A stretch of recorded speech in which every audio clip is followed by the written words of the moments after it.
Calcium சத்து குறைவாக இருக்கிறதுனால அங்கே வந்து எல்லா ஜாயிண்ட்டும் பெயின் இருக்கும். இதில் வந்து பார்த்திங்கன்னு சொன்னால் நம்ம உடம்புல கால்சியம் சத்து மிக முக்கியமான ஒன்று. இதில் நம்ம சாப்பிட்ற உணவில் 99% கால்சியம் எங்கே இருக்குது அப்படின்னு சொன்னால் நம்முடைய எலும்புகள்லையும் பல்லுகளையும் இருக்குது, பற்கள்லையும் எலும்புகள்லையும் தான் என்ன இருக்குது, கால்சியம் சத்து மிகையாக இருக்கிறது, கால்சியம் சத்து அதிகமாக இருக்கிறது.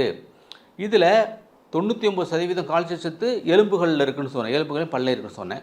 1% கால்சியம் சத்து நம்முடைய இதயம் வந்து இதமாக இயங்குவதற்கு தேவைப்படுகிறது. ஓகேவா?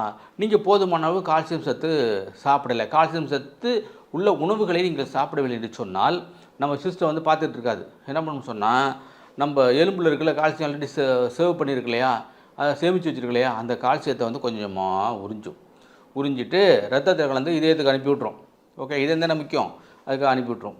இப்போ இது வந்து பார்த்திங்கன்னு சொன்னால் ஒரு வருஷத்துக்கு வந்து பார்த்திங்கன்னா கிட்டத்தட்ட 1% கால்சியம் சத்தை உறிஞ்சி விடுகிறதாம் நம்முடைய சிஸ்டம்.